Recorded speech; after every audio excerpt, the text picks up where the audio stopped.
the NECD Innovation Room. I have the distinct honor this evening of introducing one of my star pupils from the Masters in Human Resources program, Bre Seavey. She's by Bre. Bre is finishing up her degree program currently with us. I think you have 2 more courses to go, is that right? So Bre was in my course, the HRM 530 course, where we do total rewards, and she did this exceptional presentation on BYOD, what HR people need to know. So we took that information and we collaborated, redoing the lion's share of the work, and adjusted the presentation to talk about in general what all of us should know when it comes to BYOD. And so I wanted to introduce Bre and welcome her and all of you to the Innovation Room. New England College of Business and Finance, as most of you know, is a 100-year-old institution specializing in graduate and undergraduate degrees in business. We're 100% online, and we are very innovative and try and stay up with the latest and the greatest, hence Bre's trip down from Maine tonight. So she comes to us all the way from Maine, where she is taking her program 100% online. Bre chose to move out of social work, interestingly enough, into human resources in 2014. She's like what I like to call an HR devotee.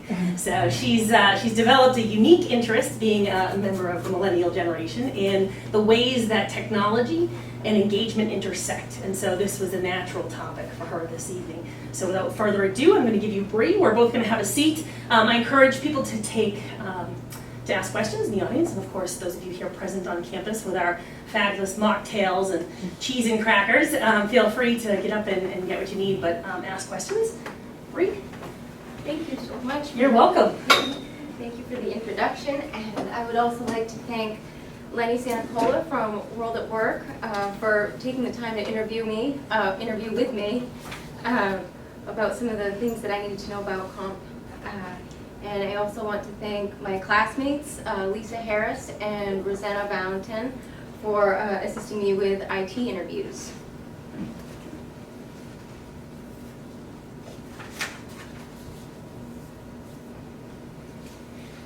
Today we're going to be talking about the history of BYOD. We're going to be talking about how things changed and evolved. We're going to talk about the bad side, why things changed. We're going to be talking about compensation, digital issues, and things you need to do to take care of yourself.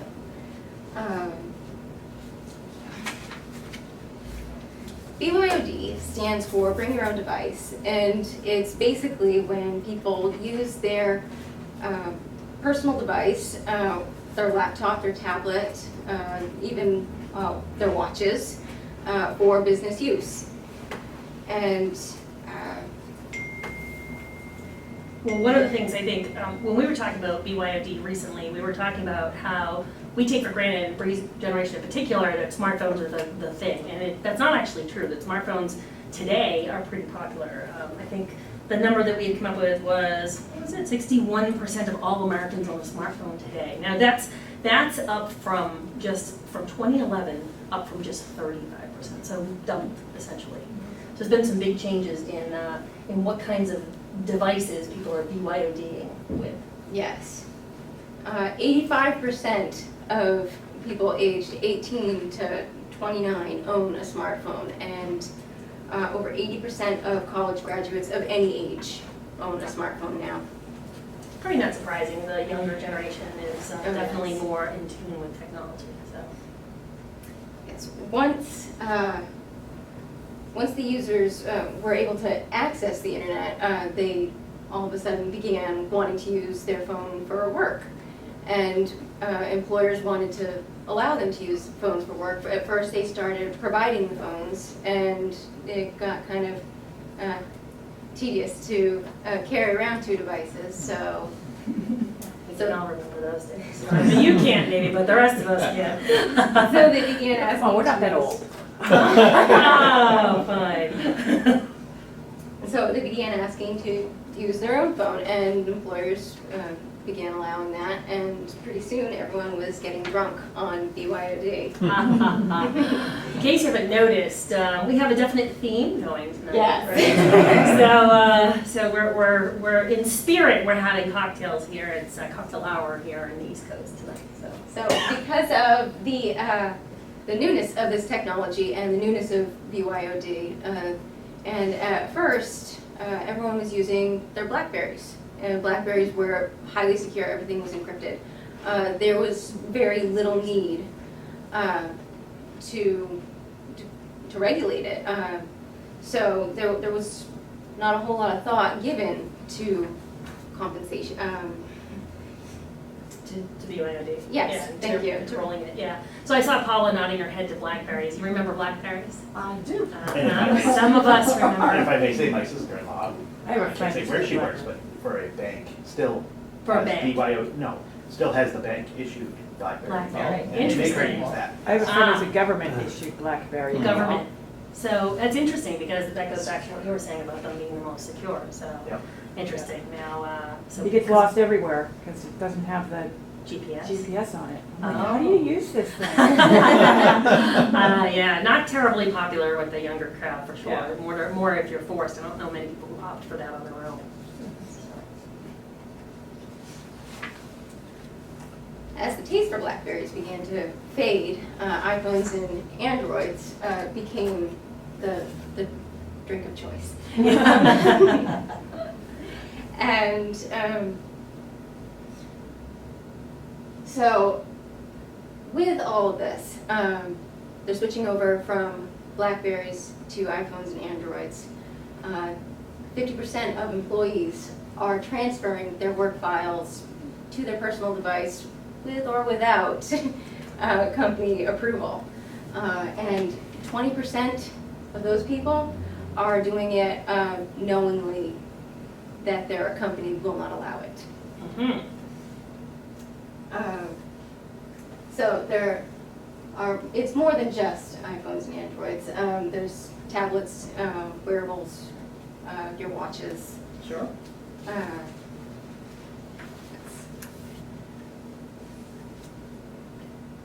So today, BYOD is growing so rapidly that it's really tough to find some, like it differs in metropolitan areas versus smaller areas. So the range is between 39 and 75% of companies are allowing BYOD.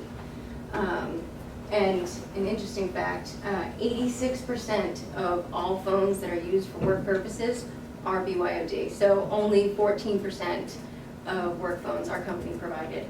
That's a big change, isn't it? Bre? It used to be like the policy you're talking Yeah. about, where you were issued a phone. I remember even as recently as 5 years ago, here at NECB, that phones were issued, and that was the expectation to use that. Some of us carried around two, and then gave in, and so it's interesting. So with, everyone transferring their data over, and with everyone using their own phone, companies are beginning to see what risks are actually there. Their information is no longer confined to the walls of the company. So they needed to come up with a solution, and that solution was mobile device management software, and I'm going to be calling it MDM from here on out. It enables companies to remotely control the phones or whatever the device may be. And many companies refuse to reimburse their employees without installing MDM software. And at first, when this MDM first came out, everyone kind of agreed to it because they didn't really understand exactly what that meant. And there weren't always contracts, so they didn't know exactly, it wasn't spelled out for them what was happening. It's interesting. I'm just curious from the audience, how many people have a policy at work where they have to agree to having something put on their phones?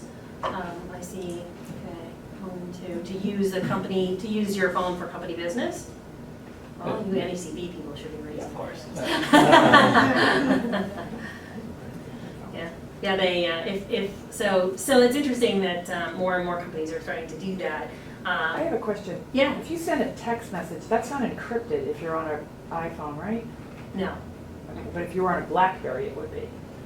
I believe for a text message, everything is encrypted on a Yeah, I BlackBerry. think Yeah. Blackberry is everything. So it really, I mean, for a lot of businesses, it's not that critical. But for companies that are like banks and everybody's using their phones, I can Mhm. see how this can be a much bigger issue. Yeah, yeah. But there's other ways around that, which Bre's gonna Okay. share with you, that are crafty, that don't involve using the hated BlackBerry. Uh-oh, I said we hated BlackBerry. Whoops, well, the less popular BlackBerry. I'm sorry, there you go. The reimbursement, it varied from company to company, especially to begin with. A lot of it had to do with really the generosity or the surplus budget of the company in order to provide any sort of reimbursement. And with all of this, it sort of No, that's all right. I think one of the things when we were talking about the reimbursement was, we were just talking about this actually, the three of us recently, that companies were giving people money and not really requiring much of them. And, you know, some companies were providing the device, some companies were providing a stipend towards purchasing the device, really depended. And that's really changed. BYOD in general is now limited in terms of the types of people that get to use it. You can imagine some of the reasons here. Yeah, go So ahead. are you saying that some companies are reimbursing people, like, because I'm bringing my own device, you know, you're gonna give me X dollars, you know, to do company email on here? Yeah. So, Yeah, or even to purchase the phone itself or replace the phone every so often, so many years. There's a lot of variation. Do you have any interesting tidbits on like how much companies are reimbursing people for this? One of the things that I talked with Mr. Stanicola about what was just that, and there's no set number, no magic number, no formula. He says generally it totals to around $70 a month, depending on the company, policy, things of that nature. And I'm curious, I know that your company does it. What was the amount that they provided? $130 a month. Wow. Wow. Now, And that pays for my entire plan. Yeah. So it's like I get, you know, it's Wow. my personal phone. Can- and Now, it's- what it's- Can I happens if he ask? sends like naughty pictures on his phone, but it's not a company phone, so he can do whatever he wants with his Well, phone? Well, Well, is there some this, she has this the answer to isn't, that too. Of course, my mind goes right there. I know, right? this isn't really a BYOD setup for my company. What it really is a telecom allowance because I have to be on call. Well, I was So just it's about to a little ask. different So I from- think this from points to this. what's on the slide here about Yes. how they're restricted, because you work in IT, correct? Right. So, yes, so at first they were just allowing everyone to do it if they wanted it, and hourly employees were billing for time, as they should, for calls they took or emails they answered, anything that they did outside of work, they were claiming that time because they are supposed to, and then it became an overtime issue. So they began restricting it. And they restricted it mainly to salaried employees, upper level management. And there's specific positions that, like, these would be the exception to the rule. Somebody in sales, marketing, or IT, those could all be examples of hourly positions that would be able to use BYOD. There's only less than 7% of companies allow all of their employees to use BYOD. The rationale for this is they're just implementing the policy. Some say it's too expensive, some say it's really not necessary for everyone to have a phone. And something really interesting that I found, and I was talking to Dr. Carla about this earlier, less than 1% said that BYOD is only used in onboarding. And that would be like in the hiring process and in the beginning stages of training, some sort of gamification, Okay.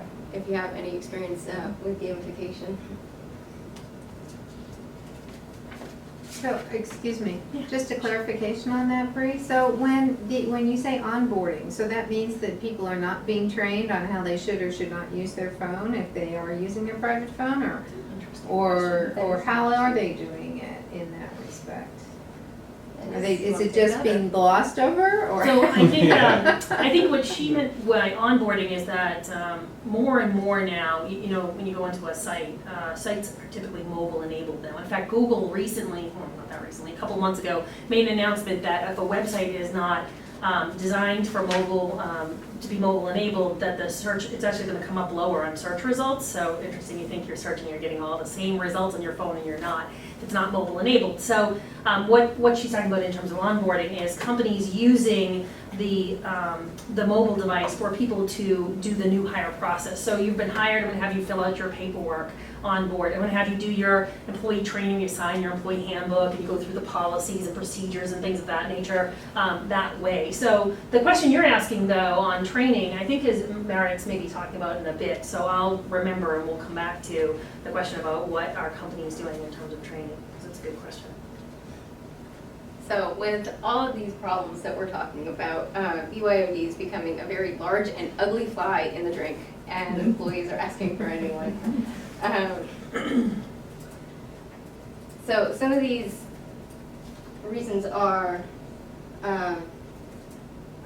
when an employee leaves the company with the MDM software, companies want to make sure that their information stays with the company. So they are wiping the phone, and the information that they wipe is not at all selective. So employees will lose years worth of contacts, emails, photos, music. They bought new ringtones. Right. Yeah. Like, I mean, just everything on their phone is gone. And employees had problems with this. I mean, they don't want to lose all that stuff just because they find a new job. And some people even took it to court, and the judge often favored inside of the company because employees signed the contract which allowed them to do that. So I think the last one, it speaks to Janine's question about, you know, what happens if I'm sending, you know, naughty pictures or text messages that are maybe not work appropriate. That whole monitoring hours, people after hours and on non-employee time happens with these phones. So. Something really interesting to bring up here, though.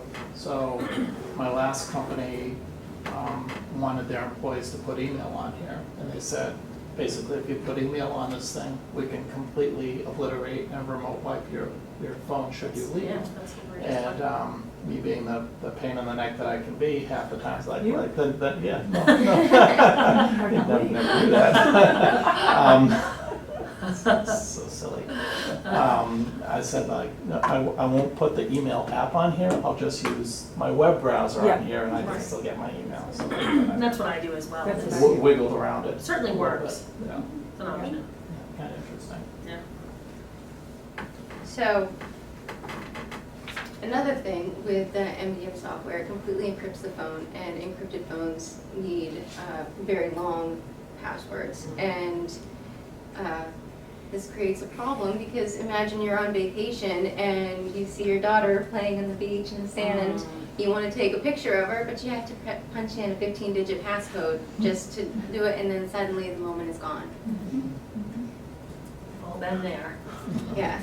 Maybe not with our daughters, but.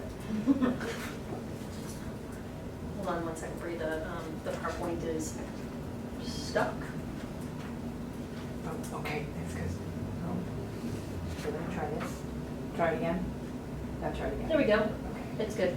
Thank you. Okay. Oh, wait, yeah, You might perfect. have- Thank you.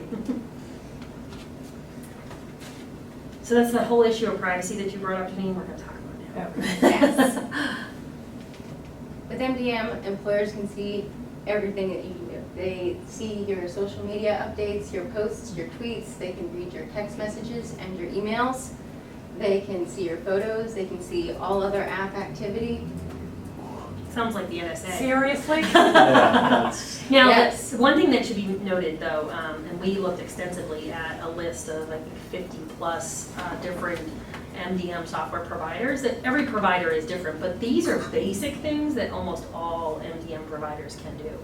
So there is more advanced stuff, but almost all of them can do at the very minimum this. Whether or not the company is using that function is debatable, and I'm not sure how many companies actually really care about your Yeah. text messages. I mean, you worked in IT, how often I knew you were. how often did you snoop through people's phone messages? Never, okay, so. But it really- interesting. Only So- when a problem comes up. Right, Yeah, but that's what I'm saying, is when a problem comes up, they can Then- get so much information on you. Yes. I'm not an HR person, I'm a digital media person, right, and it's really scary yes. if you could, I mean, there's so much on the digital footprint just online, but if you can go offline to, on the On phone, the because phone. that's a whole different platform. Right, That's a whole, Right. your phone, it is not available. What's on your phone, the text messages that you send and the photos that you capture are not available to anybody else other than the person holding that phone, and it usually is password protected. right, And knowing that they're potentially, so let's say potentially. I work for a company and I do something at work that makes me on probation. That would red flag me so that the IT guys could then go on my phone and see all my drunken naked pictures. Next. And say, oh my God, no wonder she's not at work. She Only was tells out, us to. she was out drinking till 3 o'clock in the We're morning. having mocktails once But again. There that are potential- mocktails in this room. Yeah, but that potential exists. Yes. Yeah. Well, that's very, and what percentage of people are the BYOD? What percentage of phones So have this companies? software, the MDM software on them? Yeah, so it was anywhere from 39 to 71% of companies, but of all phones that are used in the workplace, 80%, 86% of those are private phones. So in other words, someone isn't carrying a second phone with company information, but they're using their own when they. And they've downloaded this MDM software on it. Yes. And Often, given not access. always, Yes. often. So now the Option, question is, no. how the heck do you get this off your phone? Yeah, how the heck do you get it off? Wow. You get wiped is I don't understand probably what- the answer. I'm But carrying you a know. second phone at this point, but go on. So, I mean, you're right, it takes away all the privacy out of having a personal device. 61% of the employees trust their employer with their information because most of them don't really realize the extent of what is available. But that creates an expectation of respecting privacy. And companies really should respect that, and employees should also safeguard against it.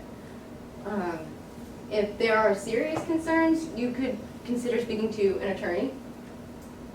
We would advocate you speak to HR, of course. That's what we're training for here at NECD, so, and we would have the answers. Yeah. And just because you have these concerns, it really does not mean that you have anything to hide. They shouldn't be invading your privacy, is really what it is. I think that the important thing to remember is that employers may collect it, but they may not actually, they may have the ability to collect it, but they may not be actively doing that or utilizing it. I like to think that most employers have more than enough to do without Yes. spending their day snooping through your stuff. The issue does become, you have to be aware, the issue does become that if there's an issue, that's where you need to understand that Yes. you have traded off in exchange for perhaps a stipend or for your own just convenience and flexibility. You've traded off some of that privacy. That's really just what you need to understand. Now, is it one standard, when you download this, you have a, I accept? It's not a standard. It's all dependent on the MDM provider and what features the company has enabled. Because Okay. there are lots of providers that have just basic features and don't offer more advanced, and even those that offer more advanced may not offer the whole suite of services. Okay. So But actually, when I download this software, there's something that I agree to, and I click on it, Yeah, and this would be one of the contracts I'd actually read. yeah, I recommend that. But, because I can't think of any scenario, but all I can think about is if you have issues at work, that, let's say you're an alcoholic, and you're having some It goes with performance the theme issues. for tonight. Right. You're having some performance issues at work. Your company could then, because you've got performance issues at work, they could go onto your phone and see more details about your life. They could do that. They could. And they could blame it on your alcoholism and Yeah. not on So does something it- that's actually at work. Yeah. and So does it- legally, they're allowed to Yeah. go on Mm-hmm. That's what and I'm, Because research you've given the what's information, going on permission. your phone. Yeah. But again, like I So, was okay, saying, in a let's say- situation like that, it's a concern, but I Let's say you think take, this has happened on digital media all the time. Let's say you take a sick day. Your Oh, company yes. could jump over to your phone automatically and Oh. say, what did she do today? What pictures were taken today? So we have a great example Okay, of one of the that's things, these are the standard things that you're gonna see in most MDM software. Do you wanna explain what those are? Yes. Some of the things that come with MDM are website black and white listing, which is disabling certain websites, not allowing it. Like alcohol? Yes, Yeah. at certain employers, they Yeah. disable websites they deem to be inappropriate or bad. And whitelisting are things that they say are okay. There is app lock where they can not allow you to download certain apps on your phone or. It's like Job Finder. Yeah. She says she's sitting next to her boss. That's a new one. Download that one now. Or even something where if you're in an app and something is compromised, they can block it. Yeah, yep. They can do the device rollback too, so they could take, just like on your computer, you have that like system restore button, so they could do that. I have something, I forgot I was supposed to be looking at this Oh, you here. have questions? Donna says, IT person, husband, just confirmed that they can see everything as the Navy has this technology, and he has been instructed to retrieve information from private contractors, so it is possible. Yeah. The other Okay, one, great. Thank you. Charlene says, if you have an iPhone or tablet, why not run Microsoft on your device, then load the MDM operating system so they can only have access to those files? Now That would be an interesting. advanced question, Mr. Yes. Fiedler, would you Yeah. care to? I They- don't know. They do make MDM software that will operate for, I mean, obviously for both operating systems, it's very common, but whether or not. We could put a different operating system in a virtual machine, probably run on here, I've A never virtual, tried it. yeah. I wonder if, You can, would a tablet have enough memory to run two operating systems in a virtual machine like a regular computer would? depends on how big the operating system is, I guess. Okay. Yeah, so it's a possibility, Yeah. that's an interesting That's get a word out Never of really jail thought of that. kind of approach. Very nice. Yeah. Thank you. See the things we're learning? Yes. So other things that they can do are they can prevent you can from downloading any games, the game center. They can prevent certain types of communication, instant message, iMessage.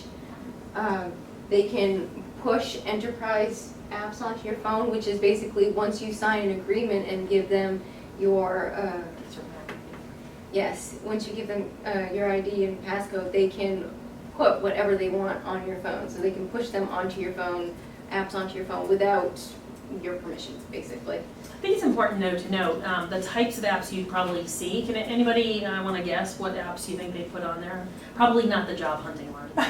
No, unless, of course, it's Yeah, really looking maybe. and trying to encourage you. No, what kinds of apps? Anybody have any ideas? Probably time Self-service management. benefits. Yeah, exactly, the time management, right, self-service portal for your benefits or VPN, so if you're looking to access company documents through VPN, could be a specific email app that's for that particular phone that allows, at the end, every time you log out of the app, it erases everything, so Yeah. that's an option, so, yeah, that's good. You guys are smart. Tell us about geofencing, we're dying to know. They do geofencing, which is GPS tracking. Oh, this is another big one. So this is Yeah. what we were just talking about. Yeah. That's what you were just talking about. Exactly. Well, so She's they, at Foley's. yeah, so that's exactly what they could do. So if you said, I called in sick and you were up at Hampton Beach, the Yeah. phone would actually, as soon as you left the area, so you said I'm working from home, you left the area, the phone could alert the Yes. employer where you were. It would send an alert to your employer. It can It could. depending on the different features of the geofencing, it can turn off secure information after you exit their little barrier, or it can limit what information is available to you after you get to a certain area.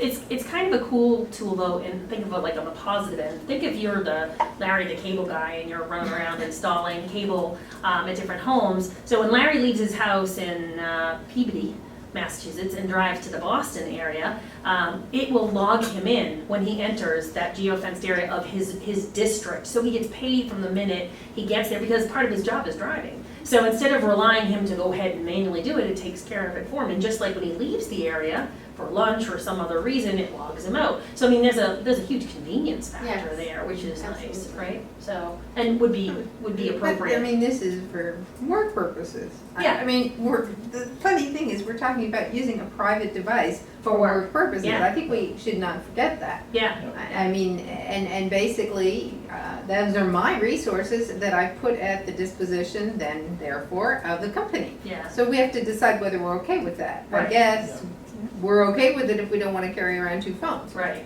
right. Yeah, And most of and- us don't. And if you're not okay with it, then you probably should be carrying 2 phones. Yeah. Well, I think the real issue is that people don't necessarily understand what this thing does. Think about it.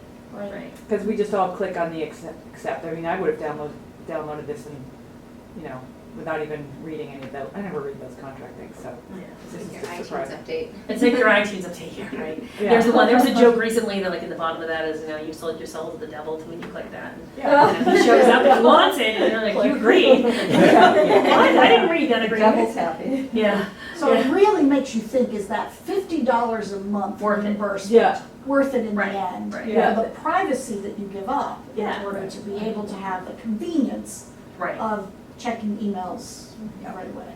right. But I mean, one thing we have to also realize is there another choice?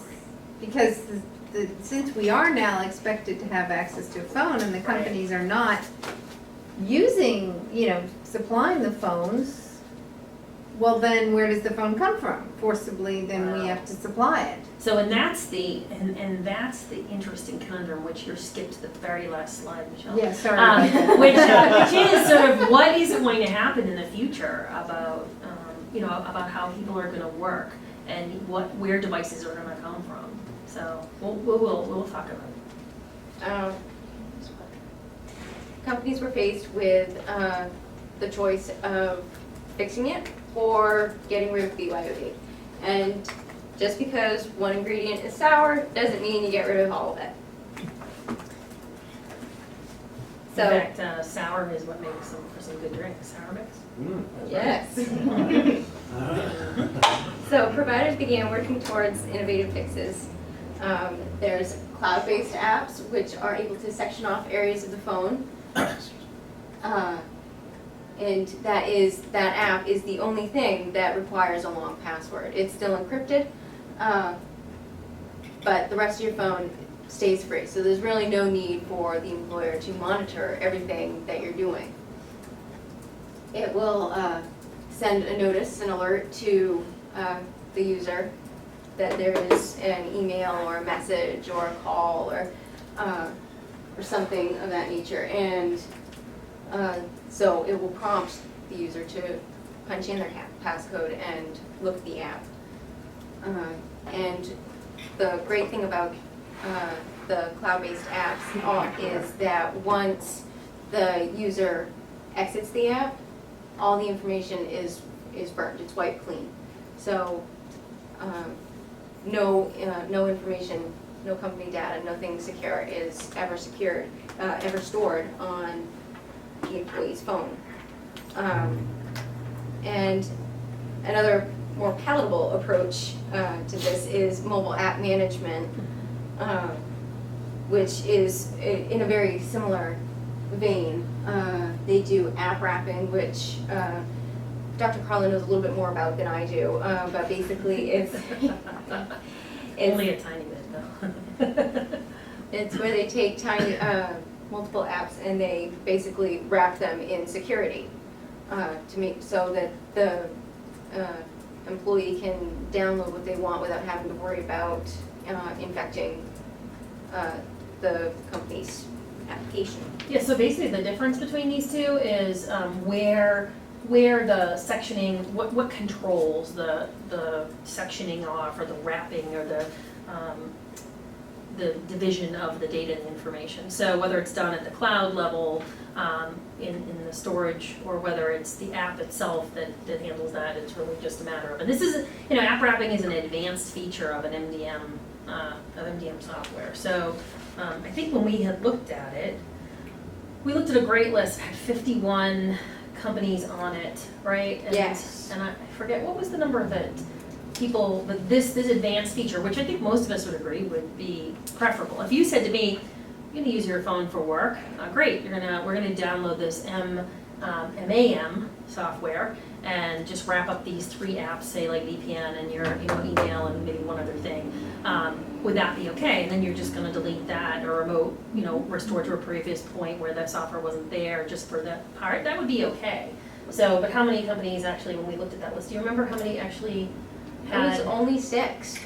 Only 6 of them offered that, and 11 of those 51 said that it's coming soon. Yeah, okay, and I think that list was maybe 6 months old, so I'm sure it's, that coming soon may still, they may have begun to offer that, but that's 17 out of 51. So you can see that, the software, people haven't put up the fuss to the extent yet where these companies are including this. It's like a lot of other software and technology, initially only select people get it, and then at some point it becomes de rigueur, and that's, I think, what we're all hoping will happen at some point in the future. And I think there's also the resistance of, oh, this is just a new flavor du jour, Right, exactly. With the app wrapping, that helps avoid the privacy issues too, right? Absolutely, Yes. so they just look at just those 3 things. It actually sections off, so that's all they have the ability to look at. We hope. Yeah. No, we're gonna take that at face value. We don't know otherwise.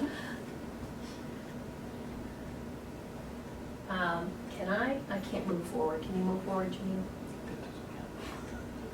I think it's a new computer, so Can you, it's still not working. all right, I'll move it for you. Thank you. I'm going to talk about top shelf compensation, olives or flies. And using the word compensation, we're going to be referring to compensation or reimbursement for the device itself and the cost of usage. A lot of companies were refusing to pay employees for their phones, for anything. A lot of them had all-inclusive plans, so companies were saying, hey, we don't need to pay you any money because You're already there? you're not being burdened by this. And courts are starting to see in favor of employees when they take it to court because they see it as an unfair garnishing of wages. An interesting approach to consider it a garnishment of wages. We're already spending the money for that, so why should we reimburse you for it if you're gonna use it for us? Think about what that might also apply to. But if you think about them internet sign- access at home or. When you sign a contract, there needs to be consideration on both sides. Right, And right. that's where they get Exactly. into the legal Yeah. challenge. So more and more companies are now starting to reimburse employees for their phones, and they have multiple forms that they do this. They have stipends where they will pay just a flat rate. They can do it in their paycheck, they can do it as a separate payment. It can be weekly, bi-weekly, monthly. However, it will vary from company to company. They can do percentages. They'll say we'll pay 10% of your phone bill or what have you. And my favorite is the direct to carrier, so that the employee does not need to fuss with paying that additional cost up front and waiting for a reimbursement. So the company will just give it right to the carrier. And as a provision in the Small Business Jobs Act of 2010, the IRS no longer classifies cell phones as listed property, which means that it's generally not taxable, and they do not require any additional paperwork. Yeah, or- think about, oh, I'm sorry. Oh, I was just gonna say, or record keeping. Yeah, so think about, most things like if you're given a computer at work, they amortize that over a period of time. So if they were to give it to you after a year, potentially there's a tax consequence that goes with that. And a phone would be seen the same way, especially think of now, some of these phones are $600-800. But the IRS decided phones were not to be Is that treated in that because fashion. everybody has them? Because I think the longevity of the device is in the nature of what they're used for. So it's trying to encourage, obviously, Small Business Jobs Act, trying to encourage more small companies to make better use of their, to have less burden So with that means paperwork. that you can't deduct your phones? No, what that means What is does that that mean? your employer is not gonna tax you on the phone. Well, I shouldn't say that. She'll tell you, sometimes they can tax you. Yeah. Not your employer, the IRS is not gonna tax you. They're not gonna tax me on Yeah, that? so like, Okay. if they give you a reimbursement, generally speaking, you will not see that amount taxed. Just for the device or for the usage? Both. The stipend. Both, whatever it is. Oh, I see. Device Oh, or they're just the stipend. stipend, okay, so I was Whatever. confused. I was thinking, all of a sudden I was thinking about the, the $600 phone. Same thing. the For phone. Whatever they give you, that will not be taxed, as long as it fits into certain criteria. Okay, I see. What? And That's fine, that'll tell you more. the criteria that it fits into are the employee needs to be able to be reached, not 24 hours a day, but outside of work hours. Normal work hours. It needs to be deemed as quote unquote necessary. And the reimbursement cannot be provided as a substitute for compensation. So a company can't say, well, we will give you this $600 phone and just not give you a paycheck this week. Or Yeah. so it can't work like that. And it also can't work for bonuses or Engagement. Awards? yes. Yeah, awards. Thank So you. Can that's, you guys talk more about the engagement piece for Sure. us non-HR types? Yeah. what do you mean by engagement? Yes, so many studies and papers have published one of the benefits of BYOD being increased employee engagement. So a company can't say, okay, we're gonna fix this engagement problem. Here, let's use BYOB. Yeah. D. She's thinking about those cocktails. Uh-huh. So, Yeah, so that's not an option. If you think about, because that's the purpose, it's not because it's a business necessity. And the other thing you mentioned for like a prize or an award. So if it was Employee of the Month and that's what we're going to give you, again, it can't be for something like that. It needs to be for a business purpose. But there's some interesting information about how things are taxed.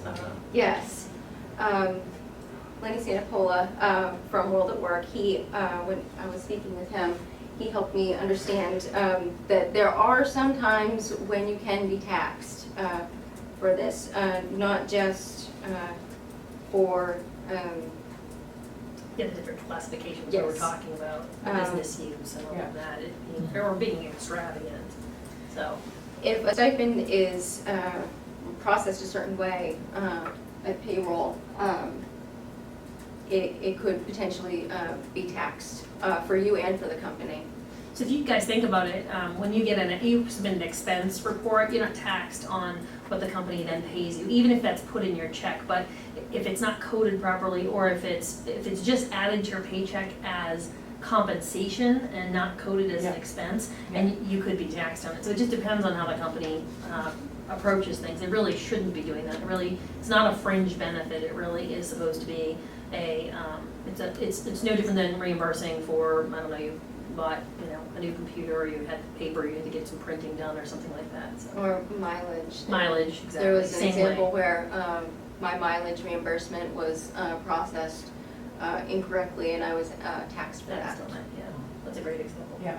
Of course, if it's company Okay, that makes provided. sense. Yes. Yeah. If the company gives it to you, then you're not taxed no matter what, but they have free reign over all of it. Yeah. And it's theirs.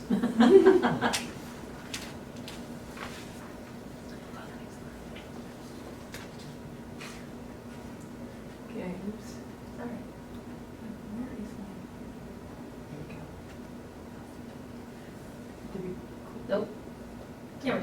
other downsides to this potential taxation, without the government requiring paperwork,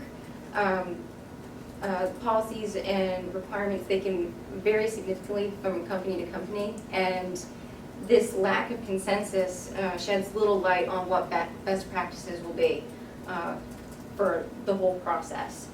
And especially companies that are just starting to embrace BYOD, they're walking in the dark in terms of what to do for their policies. And with the extra paperwork, if the company provides a stipend reimbursement, the company employee may be taxed, and if they give you a percentage, they will need to submit an expense report, which can be time-consuming. Yeah, so it's interesting that if they give you a flat dollar amount, it's treated differently than if they reimburse you a percentage. The IRS views that differently. So kind of interesting to think about. And with the Oh, that's okay.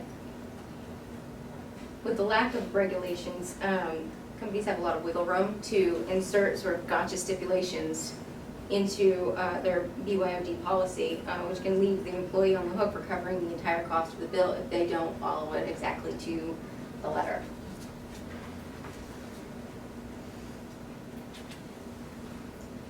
Here are some surprising or not so surprising statistics on the impact of digital tools on workers in the U.S.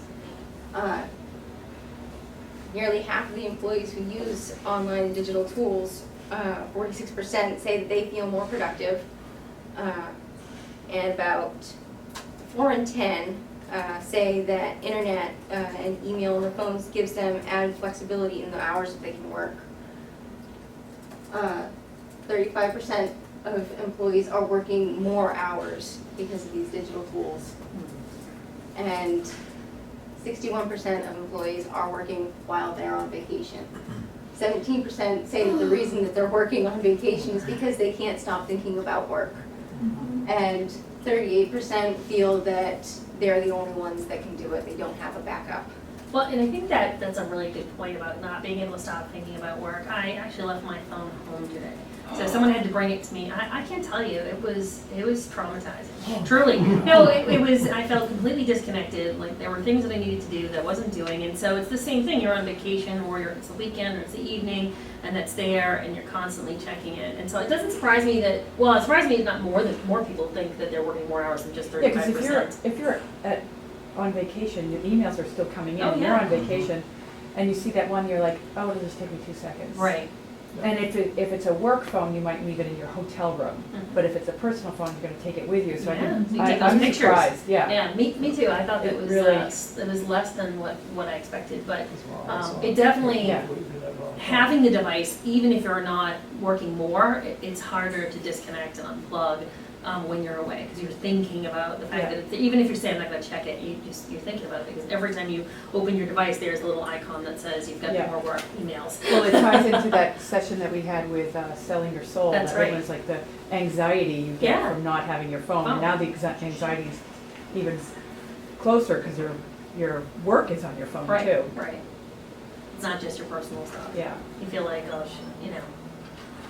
I heard a really great, I think we talked about that when we did Selling Your Soul, a really great story about women and men, and how men got ahead more often because they were smart enough to set up messages to go out later after hours, you know, a delayed delivery, so it shows up at 4 o'clock in the morning or 2 o'clock, you know, in the morning, versus women who were, you know, legitimately, they weren't doing that. They were working at 8, something at 8. They didn't think about Yeah. that. But it creates this, I mean, having the phone creates this expectation that you're going to respond at 2 o'clock in the morning or 4 o'clock if something comes in. And I can remember times even here where I've emailed people, I've been awake, I'm a night owl, I might be up till 1 or 2.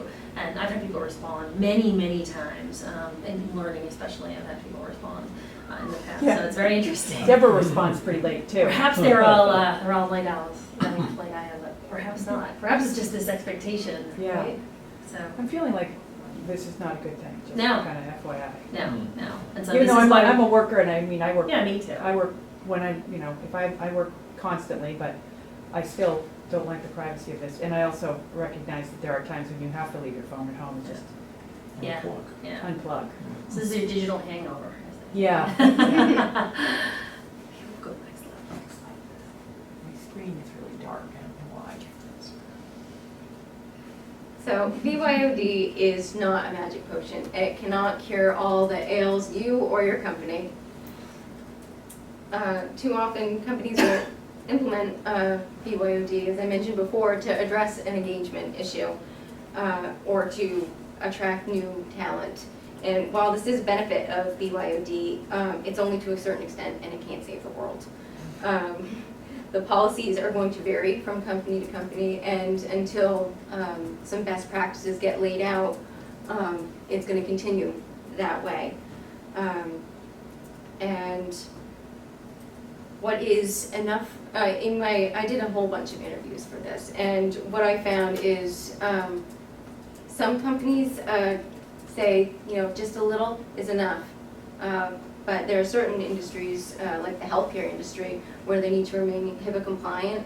There's going to need to be a lot more security on it. So it could potentially be determined that mobile app management is not quite good enough, and we need to have full phone encryption just for that added security. When I was like the banks, when you were talking about that's why you see what you see. So, and think about it, how many people have been to the doctor recently and they're walking around with an iPad doing Yeah. vitals, and so most of those devices, one of the ways of protecting that is the geofencing. So it won't work outside of the office, or the building, et cetera. There's a lot of ways to work with that, so interesting I stuff. think that's good, because I want all my Yeah, healthcare information For to be sure, confidential. yeah, right, absolutely. It's interesting to think about the types of employees too that would be attracted. This is what you're using as a form of a way to attract talent. What kind of person comes to you saying, cool, I can have my phone and I can work? I mean, maybe it's millennials. Maybe it's millennials who's like, hey, life, work, it's all kind of the same thing. Maybe it's people who are, we've read, I think recently, students in Bre's class did a study on Amazon, and that, there's some companies that have very aggressive policies, people very cutthroat in terms of how they compete with one another, and so it could really encourage that. So it's interesting, and that would be, I think as HR people, for sure, we have to be careful about how we approach using this, and then, as individuals being users, understand that someone's on, there's no free lunch in this world, so if someone's asking you, for, providing you with something, you may want to think about why.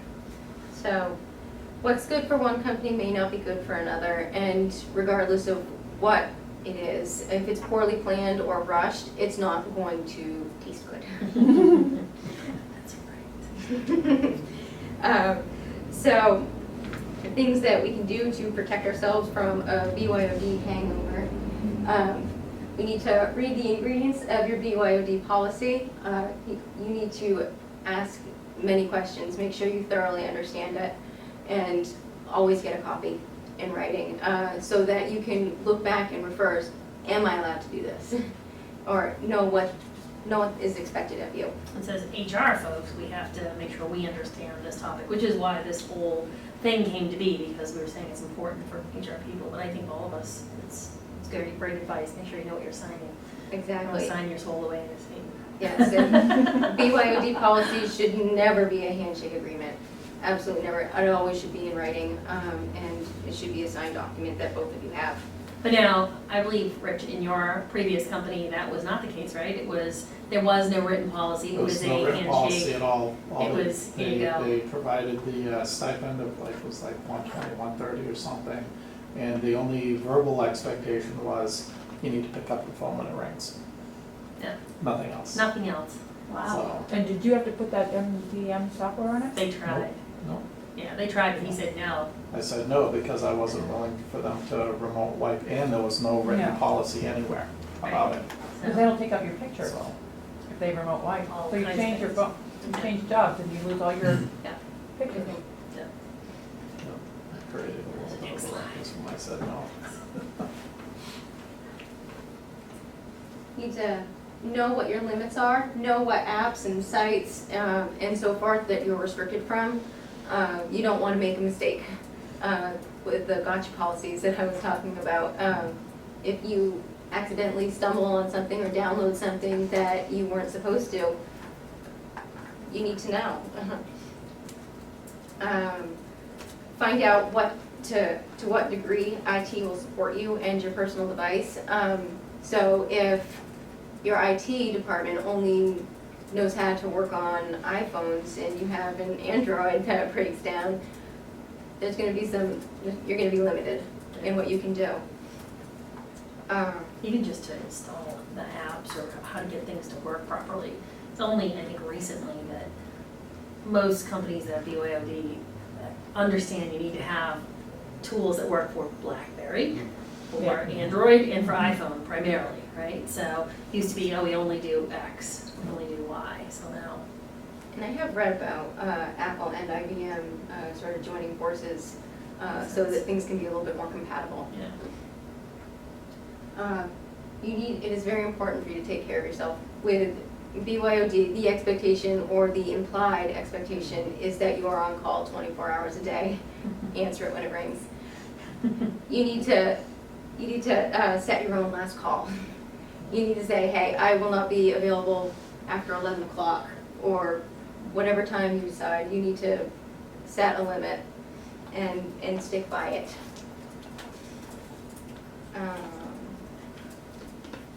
You need to make sure that you do not maintain security. Don't sign on to any unsecure networks. So quick question right there. So how would I know, like, if the network's secure or not? A general rule of thumb is if it does not require a password, Yeah. it's unsecure. There are some public Wi-Fi networks that will require a password, but you just need to talk to reception to get it. And Like if you go into a Starbucks, Yeah. that's Yeah. not a private. with the right usually software, open. an ambitious hacker could very easily see exactly what you're doing. They could, and Yeah. not just what you're doing, they could see your username, your passwords. Yeah. They can clone you in a sense. But from the user standpoint, again, when you sign up for one of these policies and you don't go into, and you, all of a sudden you won't be able to get general access off your phone. If you're, like when I go into Starbucks and I'm waiting in line every day, I log onto that network. So it could impact your data plans.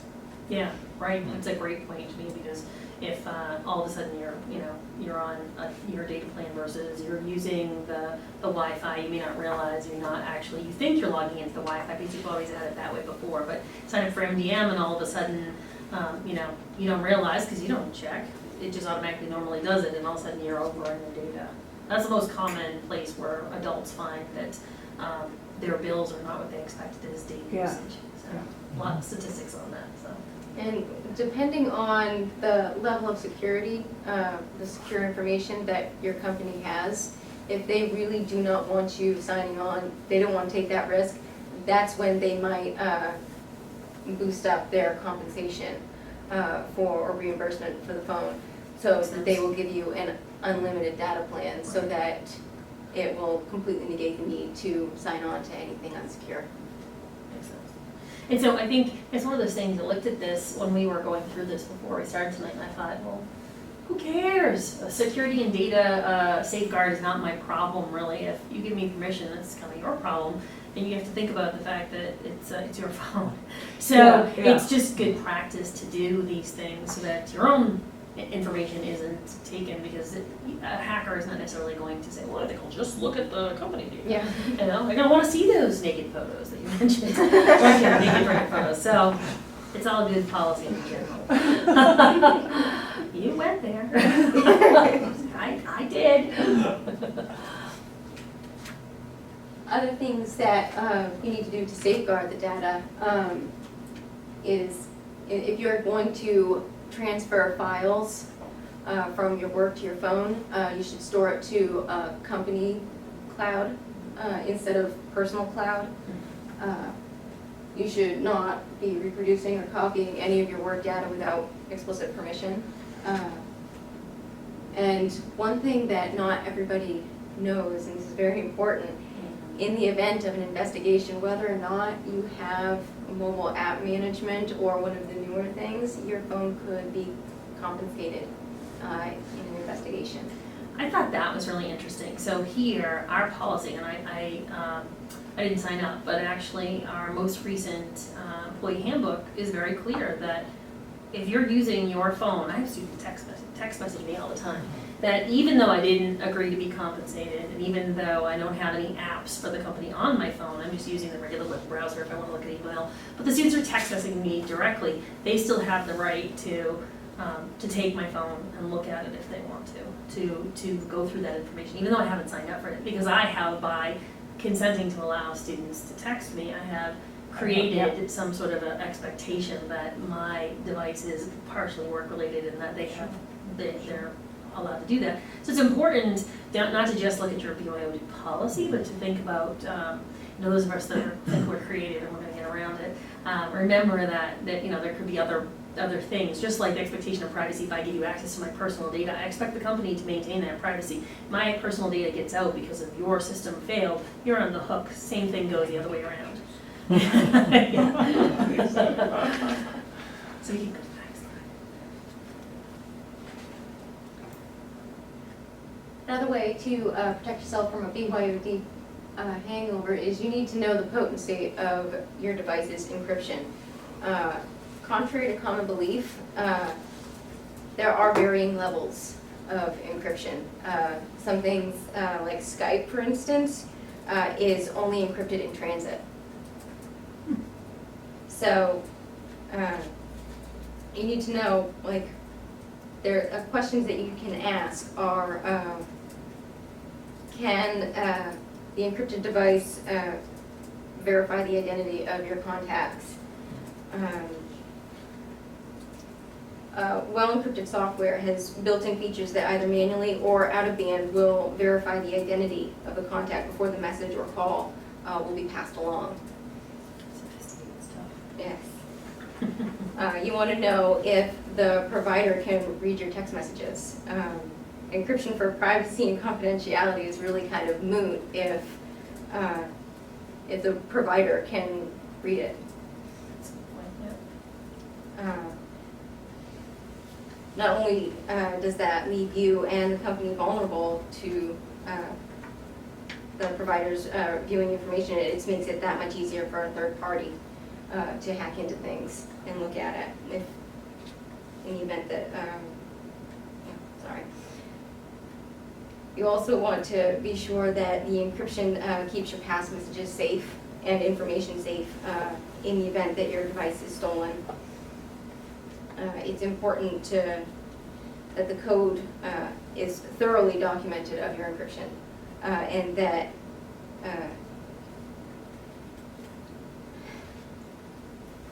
thoroughly documented to validate claims of security. It might seem kind of backwards. So, like, why would they want the encryption code to be out there and published? But if the encryption and the security hinges on the fact that it's so secret that no one else knows about it, then it really isn't all that secure. Not a good communication tool. Yeah. Yes. Yeah.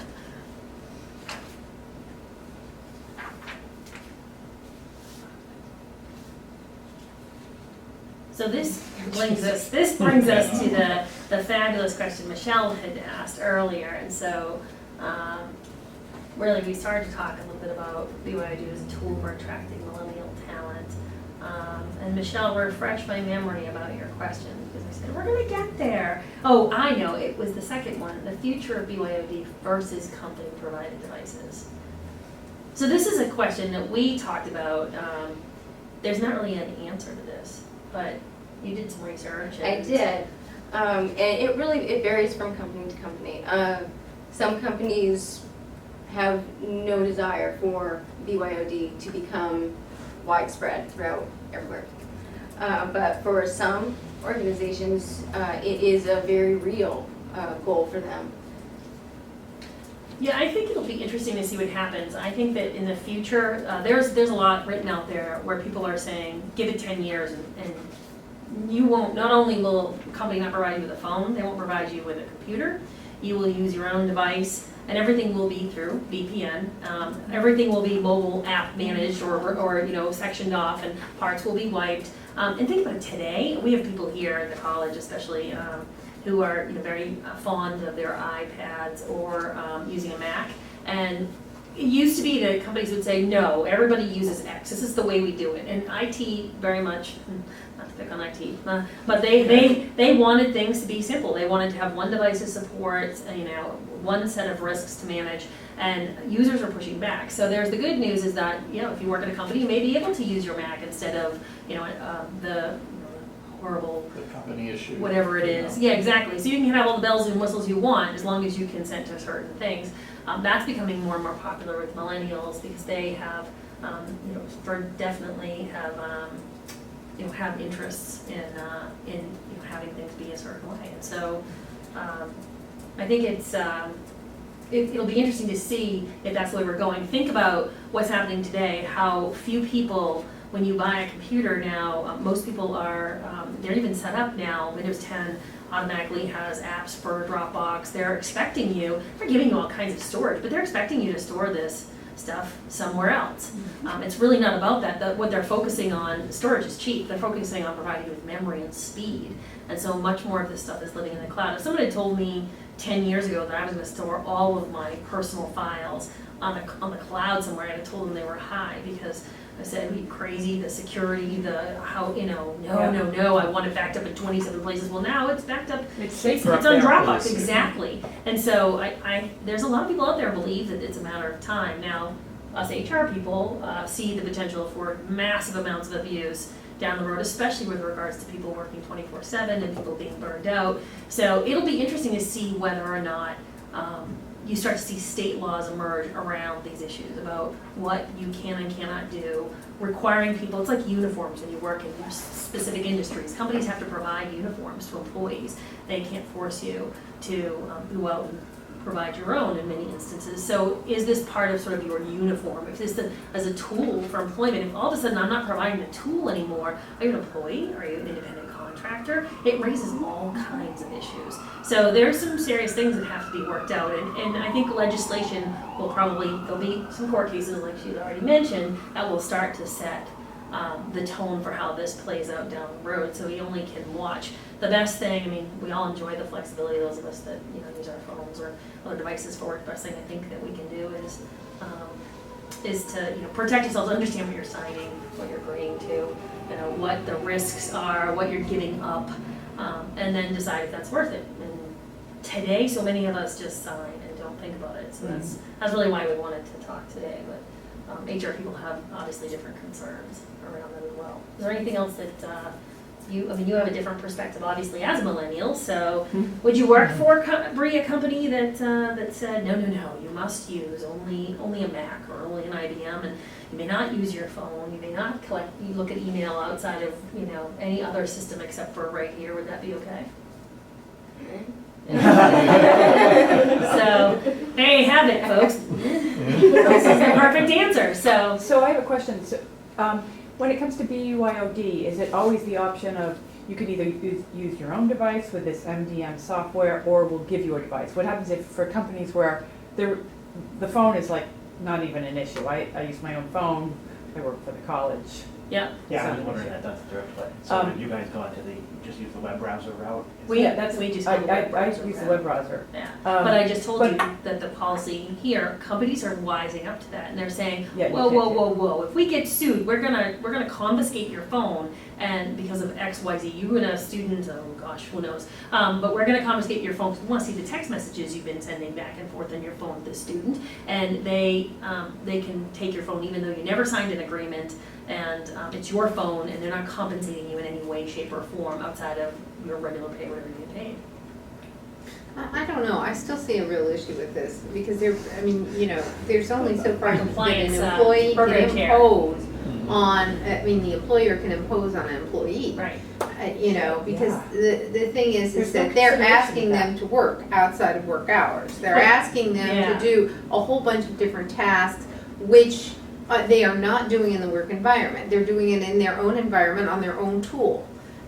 So they're working, Yeah. you know, so yes, you can say, okay, I'm going to ask you to do X, Y, Z in when you're doing that. But there has to be a limit to that, because I'd like to think so. otherwise you're basically imposing on the employee a certain amount of requirements that represent a cost to that employee.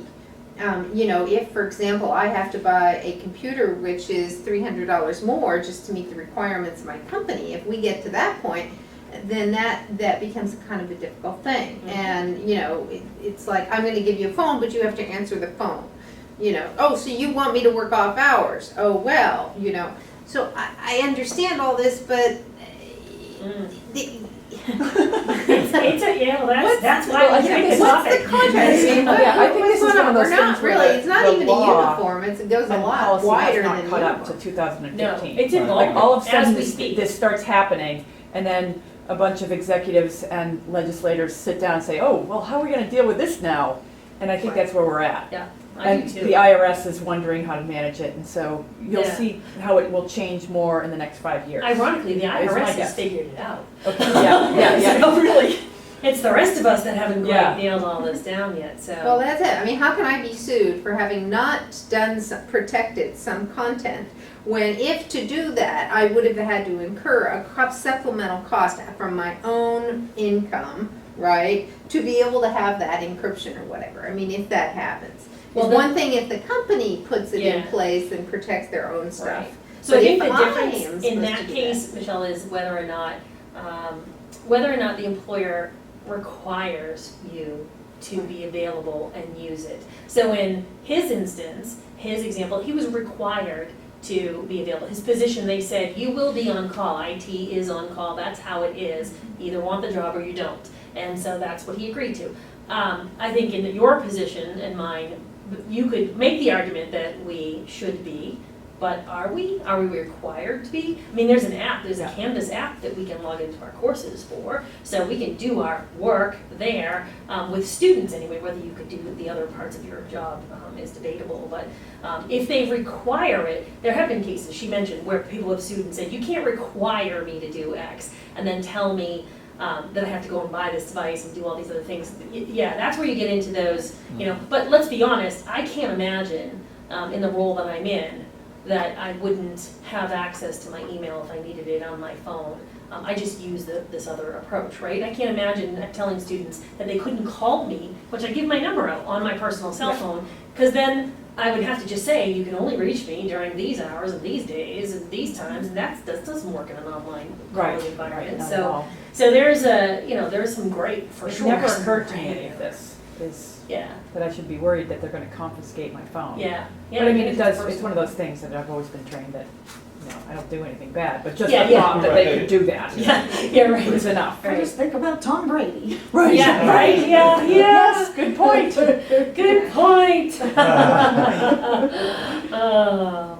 Yeah. So other, actually, no, I was interested though, Bre, you said you're, with the millennial. How many people here, I've gotten very used to being able to take a laptop home, and granted it's their device, so that's different, but in using my phone, if all of a sudden tomorrow they said absolutely not, I don't know, I'm not sure what I would do. How many people would I think all of you have phones. Have a for- panic attack? Yeah, I was gonna say, what would you do? I'd have to be glued to this device at home 24/7, looking every time. As it is now, it dings and goes off, and I can hear it, remember something else. Yeah, that's, I know, I can imagine, I mean, how many people would be willing. Now, Carolyn, you work in a very different industry, so what's the expectation? I have your mobile number, correct, when I call you? That's what I'm Right. calling, so. Right, yeah, I think with us, you're supposed to always be on, or at least in a timely fashion, you should get back to emails. So Yeah. if it's really late at night, fine, but early the next morning, you should respond to that. Okay, Um, weekends? Weekends, yes, you Yeah. should be online, and then sometimes I'll end up bringing the work computer home. So yeah, it just depends on the situation, but I'll bring that home, and then I'll always, my phone is now like a third appendage, Yes, exactly. It's my third hand, yeah. And do they provide you with BYD, any kind of stipend or compensation? They're talking about now, actually, so yeah, they're bringing up that at one of our next staff meetings. We're gonna talk about Interesting. compensating for mobile, because we do end up using a lot of Data. data. Yes, I can imagine. Yeah. Yep. So I have the unlimited plan, so I'm fine, but Yeah. then you have to pay more for that. But so you're it's- paying for that, that's right. So is it, the BYOD thing, how does that work with trends, small, medium, large companies? Where do you see them? Is it more prominent in the small business, medium, or? I don't think we looked at that. Yeah, I'm just wondering, I mean, just a data point, I'm just Yeah, curious. we can find out for sure. Because it seems like it might make sense more for small businesses that can't afford. Can't afford to provide. To provide. But think about, But- use the example of here, where all of a sudden we were being provided with devices, and paid for by the company. And then it was, well, you can keep that device, do whatever you want with it, sell it if you want, but we're not gonna provide devices anymore. And we'll provide you with a stipend, but that stipend by no means covers any kind of plan. I don't know where you can get a plan for $50 a month, but not with the data that we would need to use even what we do. So, yeah, and it's a big company. I would consider it a big company in terms of number of employees, well over 1,000 employees. So I think it's all over the place at this point. Yeah, okay. Yeah, I mean, I don't have anything except for personal experience and the interviews that Bre did and us talking and, us talking tonight, to know that. What about, Have you seen anything that said that? I haven't. Okay. what about your opinion is, like, if you get a company device and then you get rid of your personal device and you use the company phone for personal use? That's all on you. That's all I do, yeah, so like, that's a violation of ethics right there, is I'm using my paid device for, I mean, some people might worry about that. It depends on the agreement of the company. For example, in Europe, I was given a car and telephones. In fact, there were tons of things I had. Full use, was expected to use it on weekends. The only thing I couldn't use I could use my car to go on vacation, but I had to buy my own gas on vacation. But the rest of the time, they paid for my gas as well. Well, welcome to America, we don't do that. I know, she knows. Phone, et cetera. So, and the thing is that it was almost the reverse logic. Yeah. It was the reverse logic. And in your salary levels are nothing compared to what you would get here. Salaries are fairly low compared. When you get in senior management, they are low compared to here. Yeah. So you don't have the same salary levels, although you do have lots and lots of benefits. So I think it depends on how you write up the agreement, so to say. Yeah, okay. So to speak. If if you feel that that's what you're okay and the company's okay for you to use it, whatever, and the agreement is written such that the responsibility is simply to the employee to maintain data security, I mean, you can use it for anything else. Right. I think it's a great question, as if you happen to be looking, nobody in here, Bre, looking for another position, as part of what you're negotiating when you're walking in, and they're talking about benefits, is to ask this question now. So what's your policy? Not only for your comfort level, you want to use your Mac or whatever it is, but what am I going to be expected to do? So what are the terms and conditions of my job? Am I going to be, if they're saying, oh yeah, we're going to give you a phone and you're going to need to carry that phone and not another phone, and it tells you something about the culture of the company. It also tells you, I think, a lot about what their expectations are going to be of you in terms of the number of hours worked. So I think it's a good idea. We're talking about asking the questions if a company comes to you, existing company, being aware, maybe you've already signed an agreement, but also as you look in the future, as you move forward, you negotiate salary and benefits going forward, it's a good question to ask. Whether you have a lot of negotiating power, right now I think you probably have more than you're going to have someday down the road. I think you're going to start formalizing things a bit more. I think when I had come to NACD, when there was no policy and nobody used their phones, and I just figured out how to get it onto my phone on my own, at that time, negotiating something, if I could have made a strong case, I might have gotten some sort of reimbursement or something, maybe a one-time reimbursement, or maybe, Yeah. But now, things have become more formalized. I think it's getting more difficult to do that. So. But worth asking, so you know, because it does tell you a lot about what they want from you. So I've been in higher ed 12 years, so back in my old corporate days, so that was a long time ago, right? Mm-hmm. If you were a certain level, you were forced to take a week off 5 days consecutively because they did not want their management level to burnout. Mhm. Yep. That was a corporate policy. More I policies. assume that's Yeah. still a corporate policy. Yeah.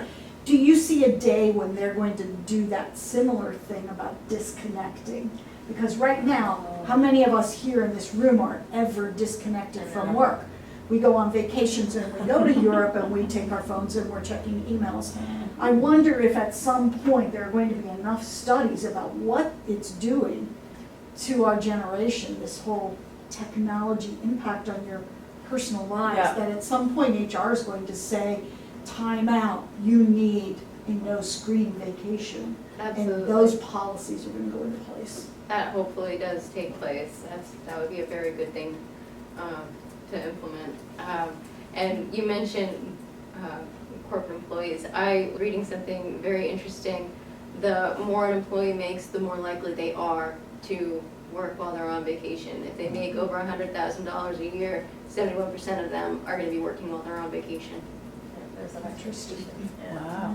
So I don't know about you guys, but we That's right. we deliberately go places that there's no phone. we're actually choosing to go to some place where we can be for a week where there is literally no internet and no phone Wow. and no television, because I and some of my friends don't understand that, and I don't think they're online quite as often as I am given my job. But I think to myself, no more. I don't want to look at another screen. For goodness sake. I So. agree, it is a good thing. And then you have a great excuse. Now I just Well, gave and you it away. ties right back into the sell your soul book. Yeah, Right. yeah. That, like how damaging all this Ties is. very nicely back to that presentation. Yeah, and That's if you great. think all of this stuff, the changes in humanity back in, 1988, when I graduated from college, that's how old I am, is most offices you walked in had like just a desk and, not computers, and we were all disconnected.